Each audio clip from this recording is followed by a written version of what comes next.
back to the Before I Go podcast, or if you are listening to this for the first time and wondering what you've got yourself into, this is a platform for people to share what's really on their hearts and their minds and what matters to them most before we don't get another opportunity to do that. So things sharpen a little when you think about what some of your parting words may be to those you love most.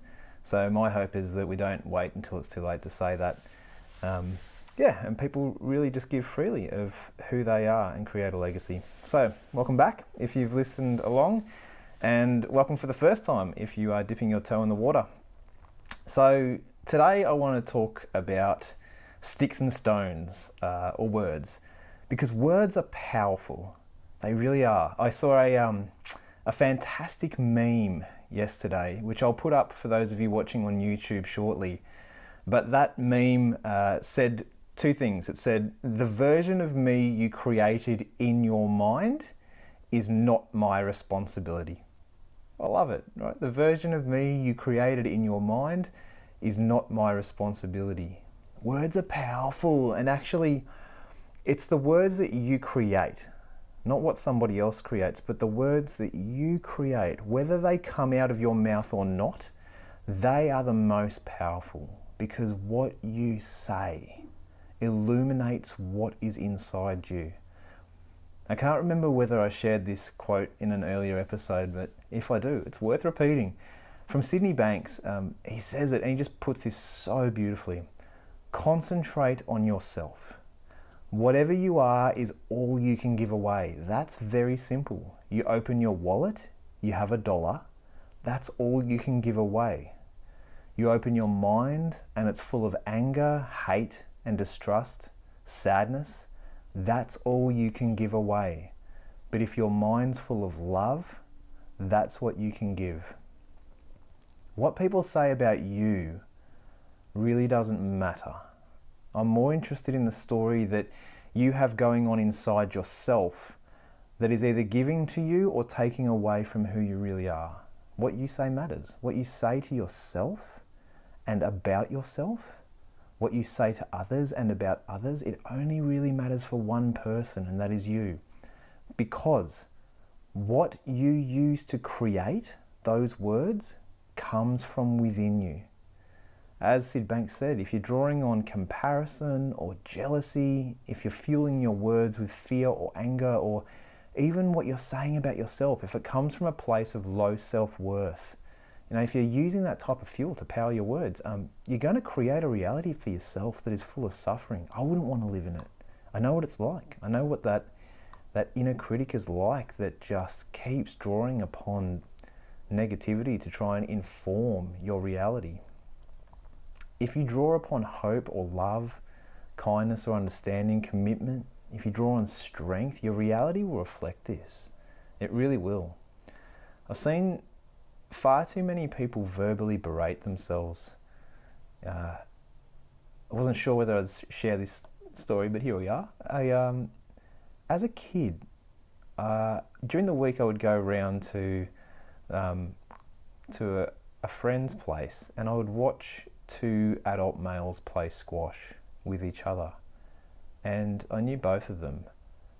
And some of the words of self-condemnation that came about during this squash game, they were never directed towards the opponent.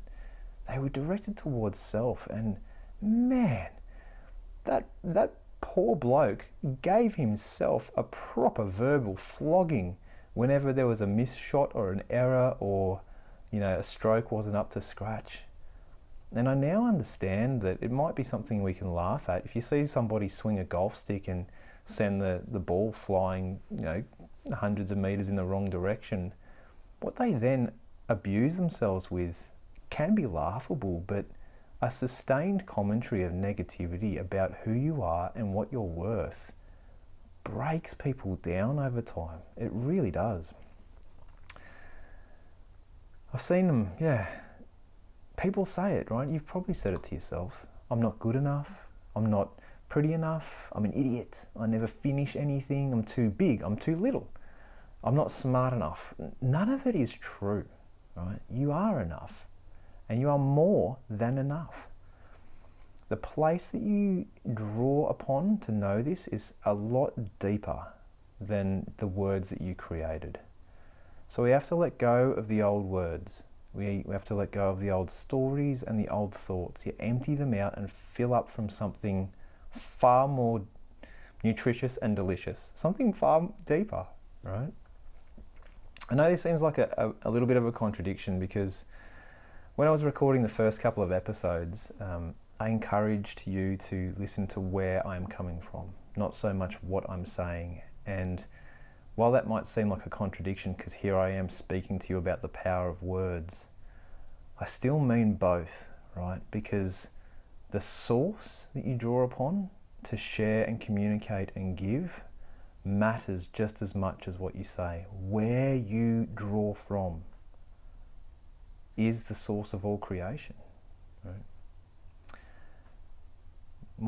My biggest thing that I want to help people with is pointing them back to what they are capable of creating, and knowing that you can create from a space of pure brilliance and love and strength. There's 1,000 words that go with this, but I'm just trying to point people back to the source, to your very essence, right? To your very being. Words are powerful because they create our reality. They don't create truth. At very best, words can echo it or point towards the truth, but that arrow and echo of love is always directed straight back at you. What you say creates your reality. Yeah. Another thing that I wanted to share on this powerful concept that sits behind words is the power of no. No is powerful, and I read this recently. I love it because I can relate to it when I say no to the next chocolate, right? Or if I say no to snoozing the alarm, that's powerful, right? If you say no to a drink, that's powerful. If you say no to working the extra half an hour and letting go of your commitment to your kids or your friends or your family, or the commitment to yourself to get yourself to the gym, saying no is powerful. It's actually easy to say yes and surrender your self-worth and your boundaries. You get rewarded for saying yes. Right? Yes, sir, please. How many? 3 bags full, you know? That's unfortunately what gets rewarded. I kind of remember having this strong sense, which is if you keep giving, people will keep taking. And that's great sometimes if you are giving from a sustainable source, and it's not so good at other times if you are giving from something that is finite and limited. The great news is love is unlimited. So I am darn well doing my best to draw from love as the source that I create from. And love's, again, it's just another word. But no is powerful, right? I would encourage you to say no and see how it feels, right? Have the self-worth and self-respect to say no and to mean it and to see through on your commitment. Language defines and divides. I'm just going to say that again. Language defines and divides. Love connects. I had this image, which is that language is like trying to put together pieces of an infinite puzzle, connecting bits and pieces here that start to make sense and create a picture of what we're going for, but it never ends, right? What I'm really grateful for is that we have so much more than language to communicate with. People often will play with the idea of what would you do if you had the magic wand, right? What would your magic wand moment be, or your 3 wishes? One of my magic wand moments, if I could do anything, I would delete the word God and everything that it has come to be defined as or narrowly known as. Yeah, do you really think that we can contain or distill this into a single word? I would delete the word God. I probably want to delete all words just for enough time for people to get underneath them. You know, no, you don't know, because I'm about to share it with you. I find frequently that people say two things that scare me sometimes after I spend time with them. Or better said, people say two things to me and the meaning I attach to what they say scares me. That's right, folks. What I say to myself about the words other people said is what scares me. My thoughts about the words are what scare me, not the words. Words aren't scary. Words are just a series of sounds that we put together, right? Using our tongue, or our teeth, or our vocal cords, and we try to form something. You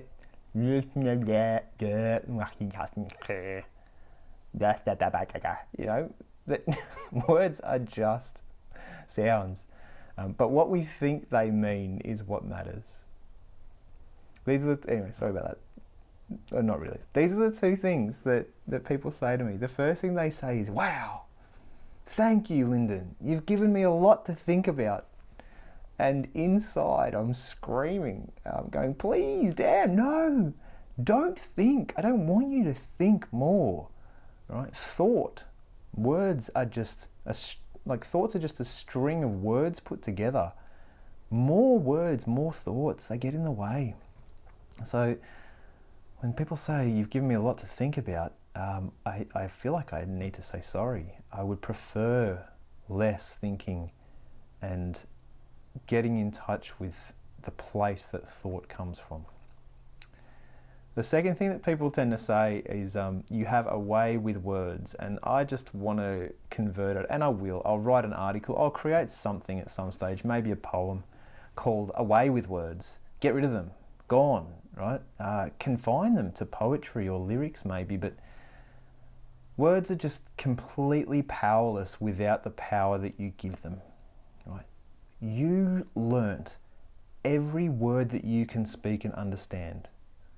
And now we get distracted by the words and what they mean, instead of being blown away by the fact that you created them. You made meaning of them and learnt them in the first place. Right? You literally created language. And now we use it to separate instead of connect. Right? How often do we do it? Black, white, man, woman, Muslim, Christian, Hindu, God, atheist, rich, poor, hurt, weak, strong, powerful. You know, we use language to try and connect with each other and to describe the human experience. I think that's what it's here for. How can I connect with you and describe this shared human experience or shared humanity? And then we get distracted by the words and we mistake them as being accurate, right? Words are human. And being is before the words. You are human, you are being.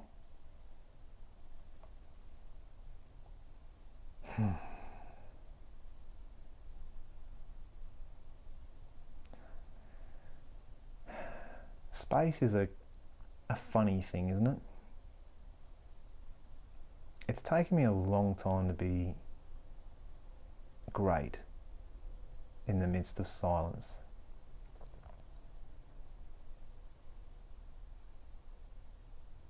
Sometimes it just feels so compulsive to want to fill in the gaps, but I've come to appreciate the gaps in a big way. We use words, whether they're in our heads or they're outside, all the time to try and fill in the gaps. You know, no, you don't.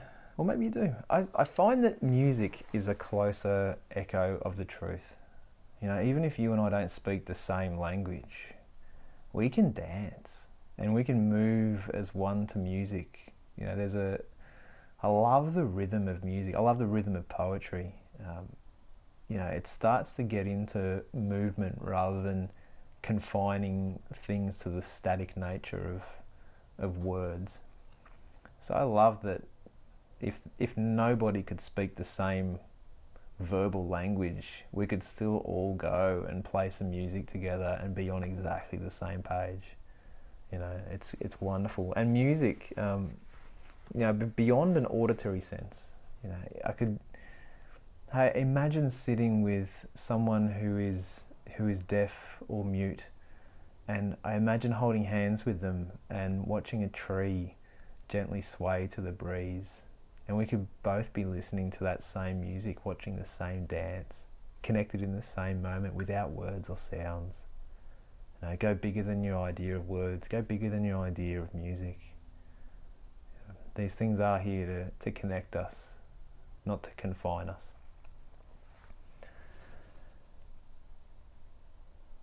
In the spirit of words, questions are powerful as well.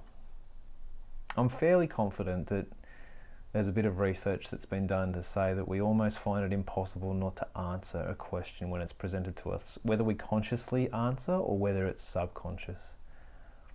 What I would suggest is find someone in your life who will ask you powerful questions. They're worth their weight in gold. And when you do find them, please also remember that you are the one creating the answers to the questions. Right? The answers don't even matter. Just remember that you have the power to create answers in the first place. That's what matters. That's what matters. It distills down to a very simple phrase for me. You are only as small as you think. I'll say it again. You are only as small as you think.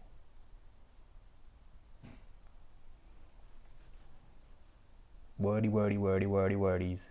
You know, if you want to know how powerful words are and how powerful the place that words come from is, say it right now. Say I love you to someone. Say it to yourself. I'm going to leave space. Right here, I'm going to count down from 3. I'm going to leave space for you to feel how powerful it is to say the words, I love you. Say it to yourself. Go on. 3, 2, 1.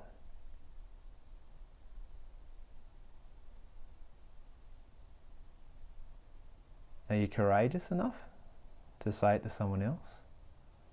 And not just the words, not just the emptiness, the empty container of, consonants and nouns and sounds and vowels. Feel the energy of everything that goes behind that.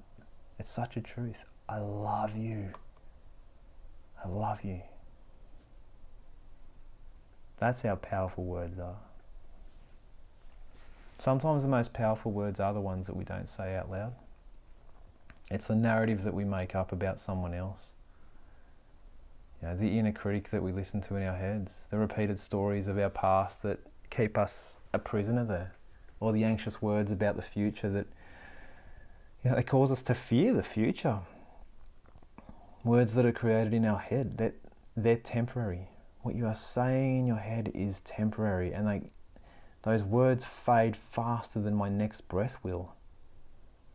Yet we give a lot of power to them because they do. What you say and what you create matters. There are some words that are inscribed on our heart or our soul, and that is what home is. I love the word home.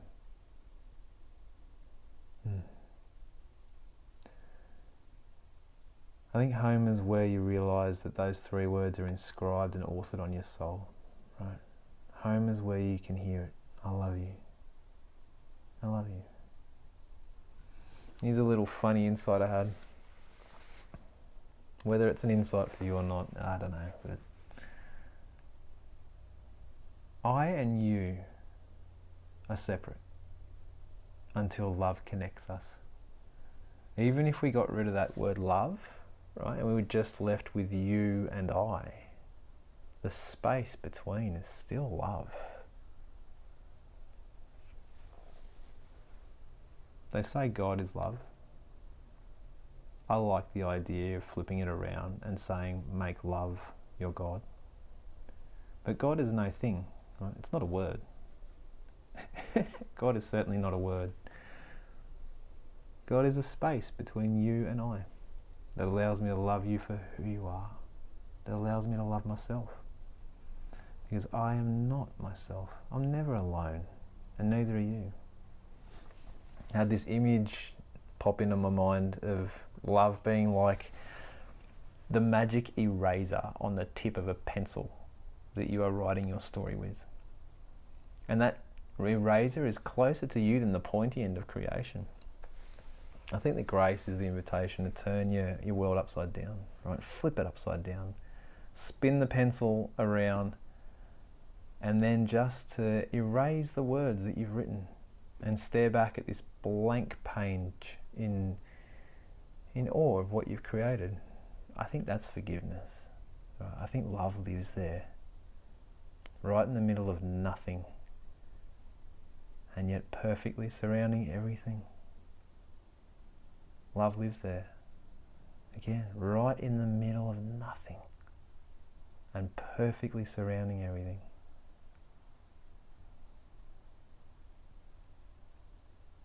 So, the title for this, Sticks and Stones, you've heard it as a kid. Sticks and stones may break my bones, but words can never hurt me. It's not true, and it is. What is true is that what you say to yourself matters.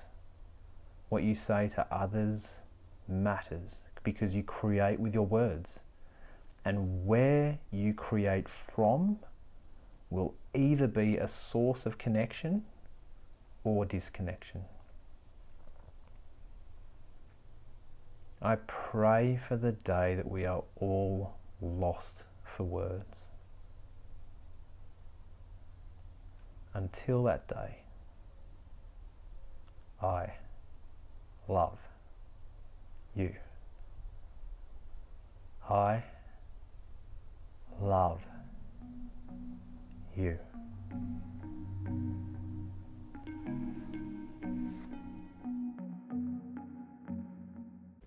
Thanks so much for listening and sharing this space with me. I really, really hope this has served you well, and it continues to do so for years to come. I love helping others, so if you would like to experience the power of creating together, please reach out to me. I'm here to help. And if you want to be on the podcast and leave a legacy, check out the contact details on my website, lyndenrochford.com, or you can find me on Facebook. I'd love to hear your story before I go. Wishing you so much love from the inside out. I'll see you soon.